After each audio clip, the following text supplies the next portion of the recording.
I can't even tell y'all how happy I am to be here.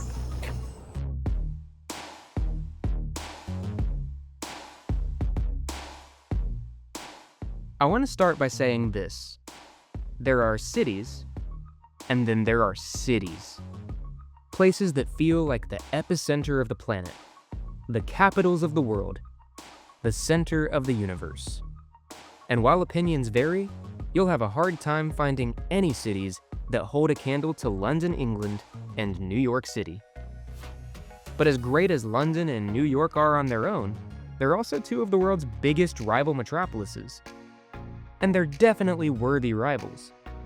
As the largest and most influential cities in the United Kingdom and the United States respectively, both cities are densely packed with distinctive cultures, architecture, and cityscapes. Now here on A Sense of Travel, my goal is to capture all 5 senses of as many cities, countries, and natural wonders around the world as possible so that I can accurately immerse you into the physical experience of these places through the screen. That said, today, I'm diving into more than just the things you can experience through photography and bullet lists. How do London and New York stack up in their visual megacity environs, the way the air smells, the delicious culinary classics that define their taste palettes, the sounds that fill your ears in the city streets, the way the air physically feels, and the ambience and lore that creates the magic of the atmosphere? We'll find out today in the latest installment of Comparing the Senses, London versus New York. Before we take on the senses, I want to emphasize that the idea here isn't to rank these two cities or to compare things like HDI, GDP, and quality of life. This is entirely focused on the 5 senses that create the atmosphere of each city. However, we'll still take a quick look at the cities by their numbers.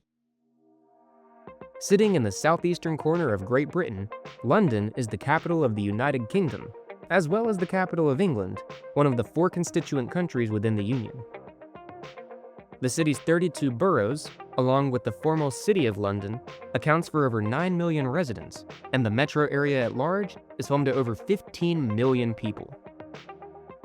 Across the pond, as they say, in the northeastern corner of the United States, sits New York City, the largest city in the already gargantuan country in the state of New York. The 5 boroughs and nearly 300 neighborhoods of New York City are home to over 8.5 million people and over 20 million people in the New York City metro area.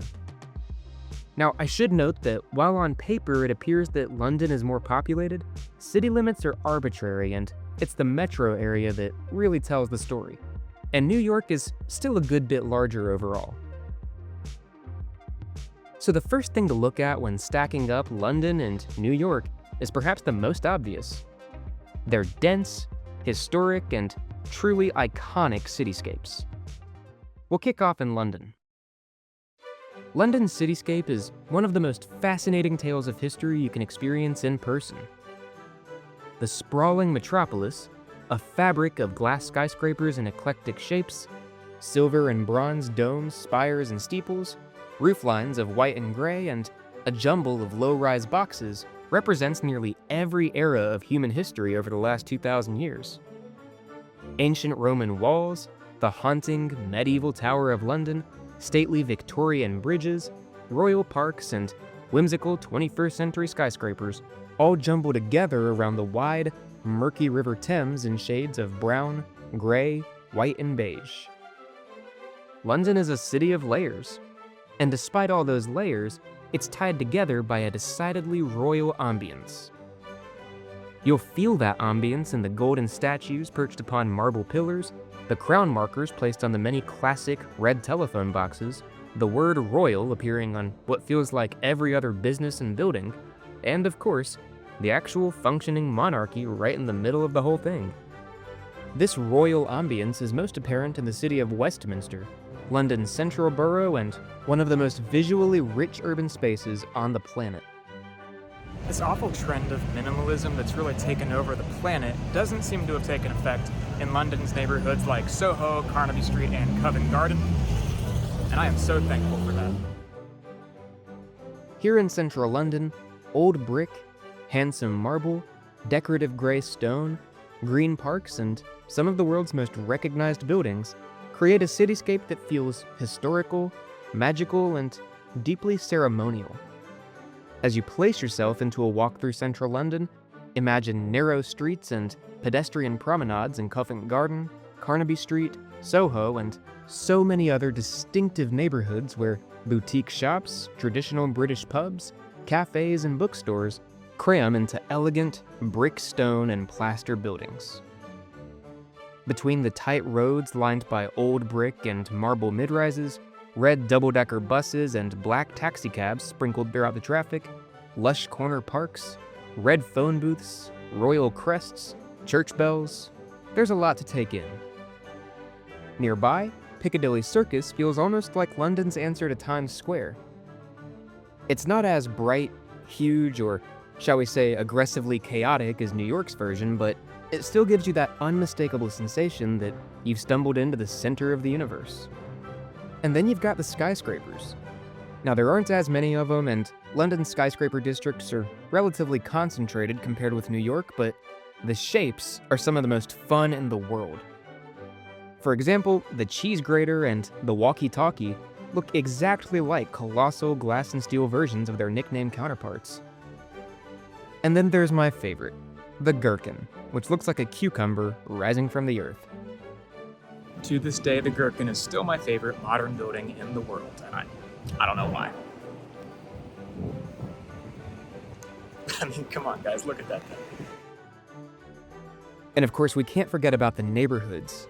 Elegant brick Georgian homes, iron gates, sandstone accents, soot-dusted chimneys, leafy squares, and narrow residential streets that still feel like they're carrying the echoes of Charles Dickens. You know, if it weren't for the cars, the iPhones, and the sirens, you'd think you'd been swept away into one of his novels. Man, I love London. Now, at night, London becomes something entirely different. Crowds by the thousands pack into the city streets where London's beautiful marble buildings light up with a soft glow.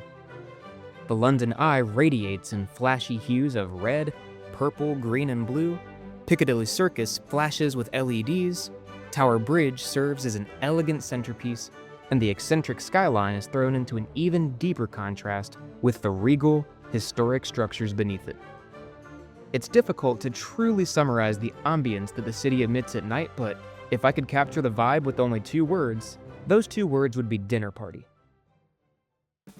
London's cityscape reflects centuries upon centuries of evolution and change. But New York is a much younger city, and while London has aged gracefully, New York has a cityscape that is constantly in flux, matching the city's legendary energy. Engulfed by the waters of the Atlantic Ocean and the East and Hudson Rivers, New York's cityscape is an incredibly dense patchwork quilt set on a grid, with each modern high-rise, iconic skyscraper, brick tenement building, and orderly park appearing like an individual thread. Those threads comprise a sea of brown, gray, and beige, pierced by the occasional golden dome, stone church spire, or eccentric cap to one of the hundreds of skyscrapers. While Manhattan's skyline has historically been the city's focal point, new skyscraping skylines are popping up in the other boroughs as well, namely in Brooklyn. As you imagine yourself stepping into those towering, narrow urban canyons of Manhattan, endearingly and also not so endearingly referred to as the concrete jungle, you'll find a streetscape of brick, tenement-style buildings, and towering high-rises that's tightly packed with cars, yellow cabs, flocks of pigeons, and millions of people. Regally rising above you are iconic Art Deco skyscrapers like the Empire State Building and the Chrysler Building, and beneath them, a sea of handsome, mid-rise buildings with more windows than you could ever count. And of course, it isn't just those, shall we call them, legacy skyscrapers. New York has hundreds upon hundreds of concrete, glass, brick, and steel skyscrapers sprouting up like bamboo with every passing year. New York City is constantly changing, growing, and reshaping, but glimmers of the old world still poke out through the glass, steel, and brick. Much of New York's older architecture resembles the classical, imperial elegance of stone with golden accents that you'll see throughout London, just typically without the royal moniker. In Lower Manhattan, there's a tough, gritty, and almost ominous business feel, with steel and glass skyscrapers at every turn, handsome stone and brick high-rises from the early 20th century, dark stone steeples, aged bronze building caps, and the chilly and almost cold sense of the finance sector's heartbeat. Both London and New York have beautiful parks woven through their dense streets, but Central Park stands apart from Hyde Park and St. James's Park because the contrast is so abrupt. At about 2.5 miles long and a half-mile wide, Central Park feels like night and day compared with the rest of Manhattan. Ponds, trails, lawns, rocky outcrops, woodland paths, and even a zoo, right in the middle of one of the densest urban environments on Earth. Depending on what part of the park you're in, you can kind of forget that you're in one of the world's largest cities. So that's pretty cool. Unless, of course, you turn to the right angle. And then you know exactly where you're at. And while the River Thames is absolutely central to London, New York's relationship with the water feels a little bit more expansive. New York Harbor, the Hudson River, the East River, and the beaches of Brooklyn and Queens, and the city's island geography altogether, create a sharper contrast with the density of the concrete jungle. As the sun begins to set on the city, like London, New York begins to light up. Although in this case, instead of an amber glow, it's a flashy, bold, Broadway billboard kind of a glow. Times Square alone can be a sensory overload. In many ways, even by daytime, Times Square kind of embodies America's brand itself. Flashing lights and marquees, capitalism on full display, and skyscrapers towering above to create perhaps one of the world's most stimulating atmospheres. To sum it up quickly, while both cities are dense, fashionable, historic, and yet firmly 21st century riverside metropolises, London is a brick, stone, concrete, and glass patchwork of medieval castles, Victorian bridges, narrow row houses, quirky skyscrapers, red double-decker buses, and a royal touch, while New York is a true concrete jungle, a mind-bogglingly dense urban patchwork of skyscrapers, brick tenement buildings, wide urban canyons, Art Deco masterpieces, yellow taxicabs, and a quintessentially urban sensation. Now, the city's overall color palettes differ quite a bit regarding their overall cityscapes, as indicated here. When you see a video or a picture of a place, and you try to imagine what it must feel like to actually be there, an important component of that is the way the air smells. Let's see how London and New York stack up. You know, London was actually the city that made me start paying attention to the way the air smells in different places around the world. There's a distinctive musk to the air here, which almost acts like a bass note. As you imagine a stroll through London's narrow cobbled alleyways and chaotic, bustling streets, various perfumes, piping hot tea, rich espresso, hearty pub foods, and a bit of cigarette smoke fill your nostrils. Depending on whether or not it's been raining, which it often is, you'll get that distinctive ozone smell that arises from wet stone, brick, and concrete. Now, the London Underground, or the Tube, is fantastic, but the auto traffic in the city is still legendary, and you'll notice the scent of diesel fumes pretty much anytime you're near a street, which is almost always. Except, of course, in London's lush, sprawling parks like St. James's or along the murky River Thames. Here, damp, dewy grass and fishy river water permeate your nose. A London-scented candle, if I were to make one, would contain notes of urban musk, espresso, piping hot tea, ozone, morning dew, and fishy river water. New York, like London, has a base musk to it, although here, it's less, shall we say, lavendery, and more like concrete. As you picture yourself beneath the gargantuan urban canyons of Manhattan, That base musk is joined by wafts of roasting nuts from the countless street stands, a blend of hundreds of colognes and perfumes, hot dog stands, and brackish water coming up from the rivers and the harbor. London's ozone scent is typically from its misty air, but New York's can just straight up come from the high humidity. Either way, the distinctive scent of damp asphalt and concrete rises from the streets, where, despite the best subway system in North America just beneath the ground, a lot of auto exhaust fills your nostrils. If I were to make a New York City scented candle, it would smell of urban musk, roasting nuts, brackish water, ozone, damp concrete, and hot dogs, which I realize would be a super strange candle note, but hey, who knows?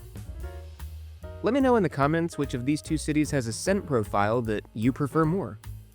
Maybe I'll create these candles one day after all.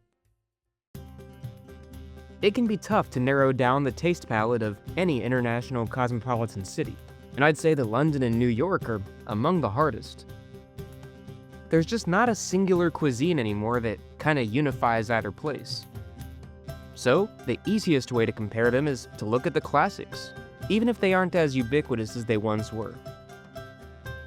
And speaking of things that aren't necessarily true anymore, look, we've all heard the reputation before, that British food is bland, dull, and unseasoned.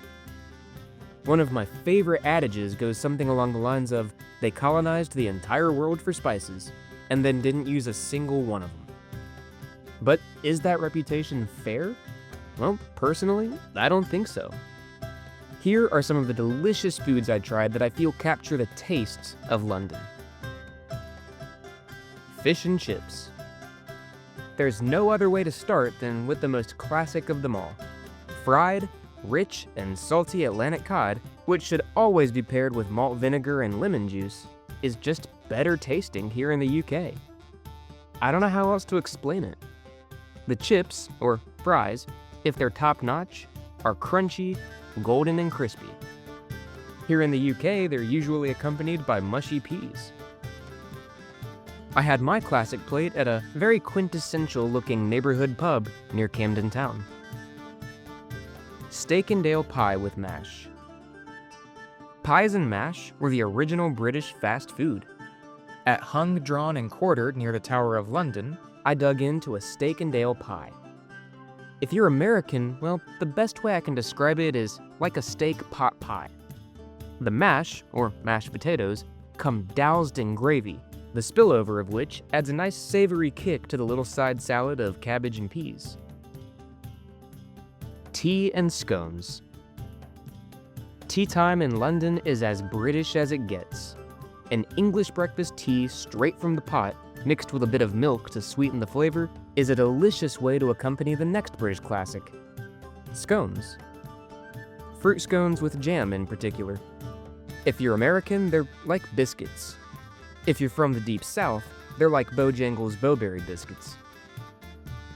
Bangers and mash. Oh, meat and potatoes kind of make their way into everything in the British classics, don't they? Bangers and mash, essentially sausage and mashed potatoes, are a hearty and super filling meal that, at least in this case, comes accompanied by mushed up peas. That's a good thing I like peas. They're everywhere here. Now, London is international, don't get me wrong, but New York City is next level. I mean, you'll find fusion foods here that you've never considered a possibility before. However, that doesn't mean that New York doesn't have its own street classics that have a distinctive identity. Here are just a few of them. New York-style pizza. While I'm partial to the Chicago deep dish style, you really can't go wrong with a classic, thin, jumbo slice of New York pizza. Joe's Pizza in Greenwich Village is an institution and one of the most famous places for a slice. As big as the paper plate, thin, cheesy, greasy, and slightly charred, I tried a classic cheese and a fresh mozzarella slice, both hitting the spot perfectly. Pastrami on rye. There's plenty of highbrow dining to be found in what many rankings call the wealthiest city in the world, but I think it's the classic delis that really define the experience. I've always heard that a pastrami sandwich on rye bread is about as classically New York as you can get. Salty, almost smoky, and moist thanks to plenty of mustard, this deli classic can be found literally anywhere throughout the city. If there's a sandwich deli, you'll find one. New York bagels. There's literally something in the water when it comes to making bagels here in New York. New York Jumbo Bagels is a long-standing institution in Manhattan and is a relatively cheap in-and-out spot. My pumpernickel bagel with cream cheese was fluffy and yet thick and firm, and perfectly salty, with thick globs of rich cream cheese to top it off. And speaking of cream cheese, New York-style cheesecake. Cheesecake may have been invented in ancient Greece, but it was here in New York that cream cheese and a graham cracker crust was brought into the equation. And thank goodness for that, because New York-style cheesecake is freaking heavenly. Rich, extremely dense, and with an almost citrusy aftertaste, a classic slice from Pasticceria Rocco is a 10 out of 10 experience. Just don't eat it right before bed. Maybe that's why they call it the city that never sleeps. And let's be honest here, these are just a few of the classics. The reality is, the culinary scene of both megacities is so vast and cosmopolitan that there's really no handful of dishes that can truly define them. Let's suppose for a moment that you could step into a photo or video of London. What would it sound like? Well, for starters, London is, of course, a humongous city. The general soundtrack of the city has a base layer of rumbling engines, plenty of honking, sirens, and chattering, bustling crowds. It's a stark reminder that London, for all its postcard charm, is still one of the world's most important and fast-paced big cities.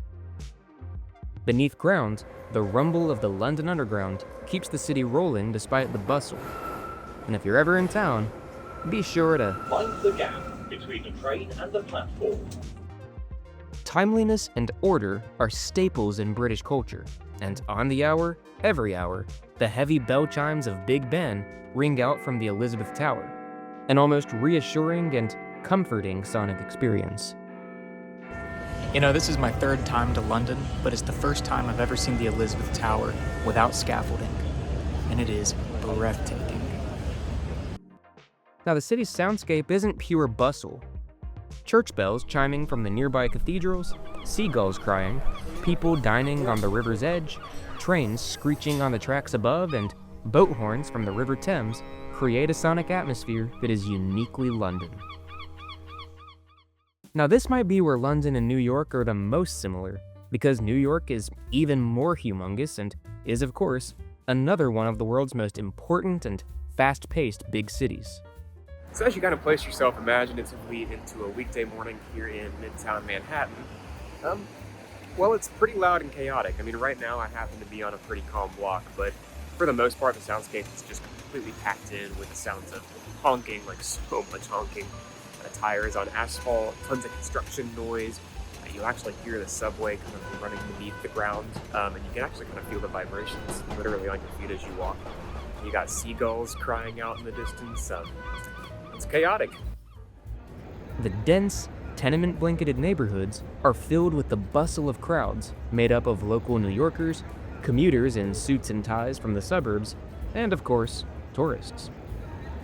Echoing through their brick alleyways, tree-lined streets, and broad boulevards, you'll hear the occasional light bell chime, the zoom of motorcycle engines, and, again, plenty of auto traffic. Like London, the soundscape of New York isn't entirely bustling, especially as you escape into the massive urban oases like Central Park, where, instead, horses and carriages trotting, dogs barking, and the dinging bells of bikers on the trails fill the wooded air. Here's how the soundscapes of London and New York from my personal experiences stack up. Great Britain may be an island, but it ain't the tropical kind. London experiences a temperate oceanic climate, which means warm summers, cool to mild winters, and not a huge temperature difference between the two compared to other climates. Now, the myth of heavy rainfall in London is actually just that, a myth. At around 24 inches a year, London actually only sees half as much rain as New York City. Instead, however, the days can be quite misty, cool, and damp for nearly a third of the year.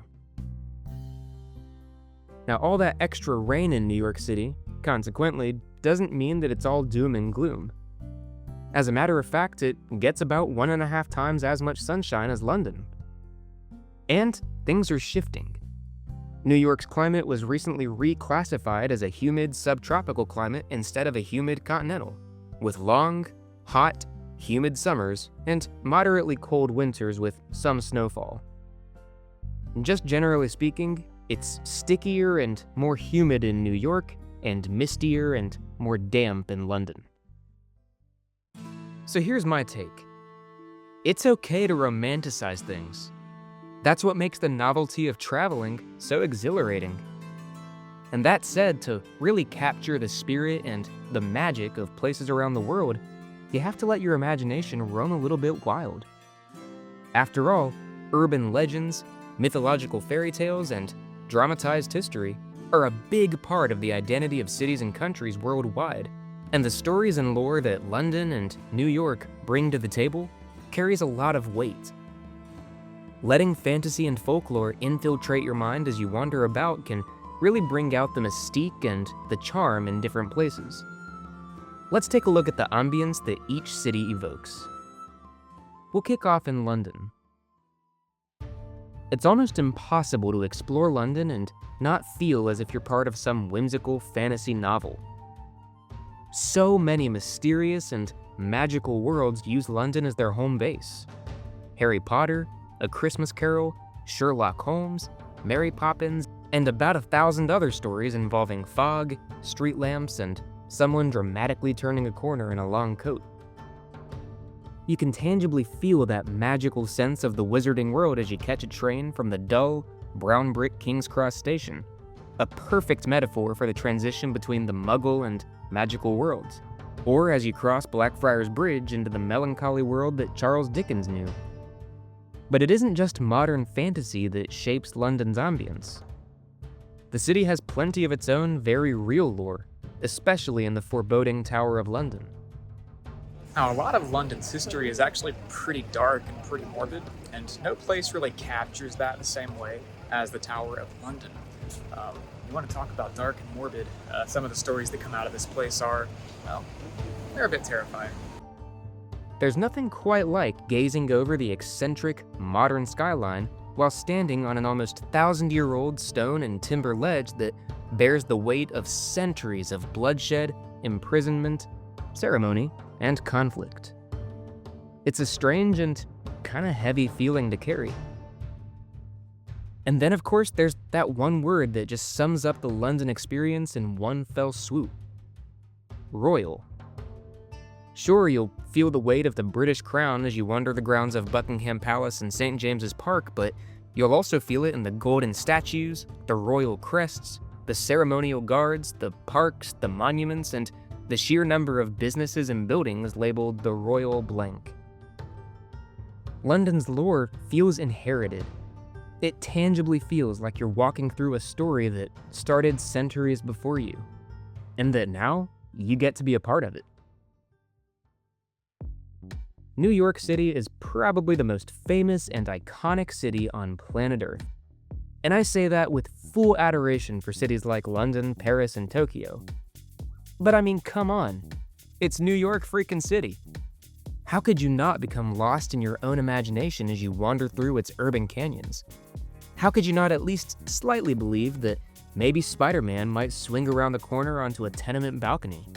Or revel in the Plaza Hotel not because it's regal and stately, but because Kevin McAllister once stayed on the same floor as the vacuum guy Herbert Hoover?